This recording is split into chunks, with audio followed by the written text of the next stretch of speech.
This is going to be a video of him taking a bath.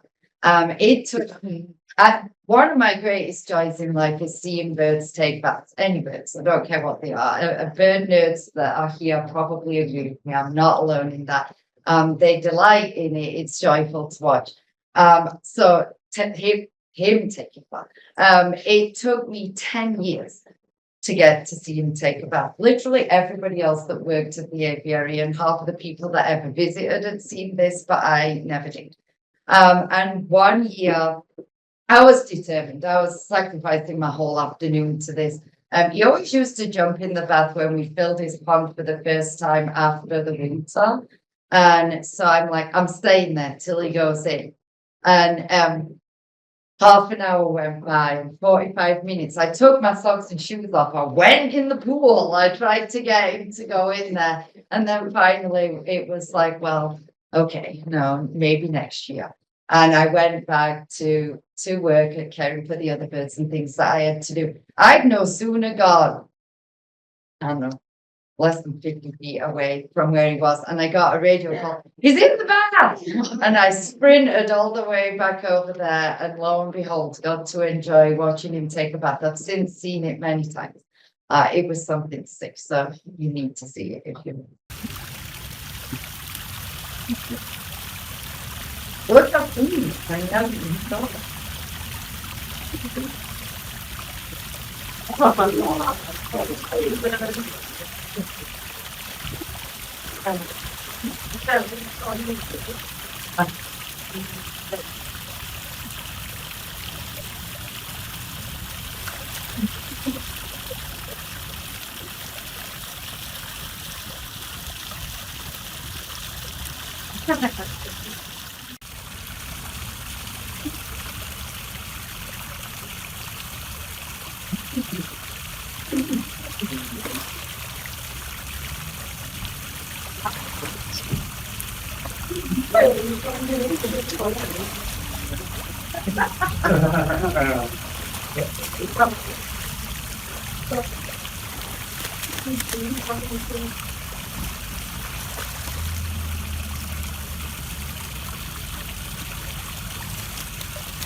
You can see why I wanted to see that, right? Go home and bathe like a Condor, live your life. So, he's no longer with us, which is will never be okay. The effect of his passing and the outpouring of love was something else, though. I still get messages to this day. I got handwritten letters, I got emails, I got Facebook messages.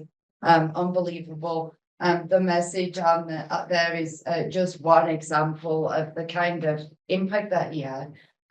Joel Salvatore emailed to express his condolences at his passing, and of course I emailed him back, and then he asked me, he said he read the email to his wife and she was crying and he was crying, and he asked me if he could share it on his page, and that was Joel's International Vulture Awareness Day post, the year that Andy passed away.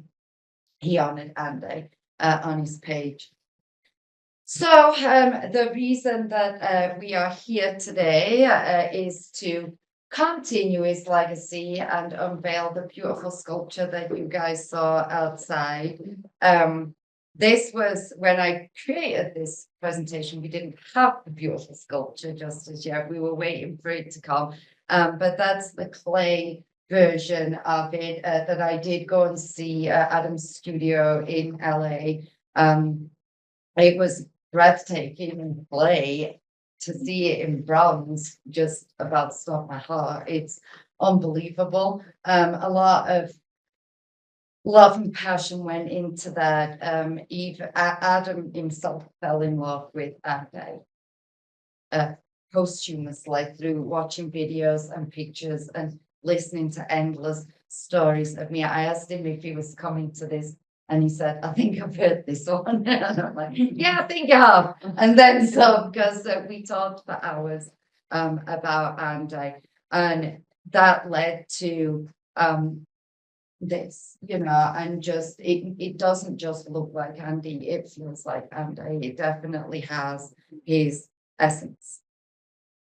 So I am done with my talking. I wanted to play this video to leave you on this, just to enjoy him and who he was and what his great impact was, why we love him and why he'll never be forgotten, I hope. And long after us mere mortals are gone, hopefully that sculpture out there is going to continue to inspire curiosity and caring for vultures. That's why Andy existed. That's what his life was all about. He did it better than anybody else, better than any person, better than any other vulture, just by being himself. We are blessed and fortunate to have breathed the same air as him and been in his presence at all. So enjoy him. Happy International Vulture Day. Meet Andean Condor, the Andean Condor, and Chewy, the Black Vulture, two vulture ambassadors who live and work at Tracy Aviary in Salt Lake City, Utah. For the past 10 years, Andy's been coming out on public walks, getting up close and personal with guests to Tracy Aviary and changing hearts and minds about vultures. Vultures are often tagged with all kinds of unfair and untrue labels: ugly, dirty, disgusting. In truth, they're smart, social, playful, excellent parents, mate for life, don't hurt any other living creatures, and they're environmentally friendly. By feeding on carcasses that would otherwise decompose and be a breeding ground for bacteria and viruses, vultures stop the spread of disease right at the carcass site, keeping every environment they live in and every creature around them, including us, healthier just by their existence. Yet we use their name, vulture, as an insult. But if you think about all those attributes I just listed, the world would be a better place if all of us could say we lived up to the virtue of vultures. I think calling someone a vulture should be considered a compliment. Vulture populations around the world are sadly in decline, with 16 of 23 species listed as threatened, endangered, or critically endangered. Vultures are in trouble. They are the most imperiled group of birds on Earth, but we need vultures, and right now vultures need our help.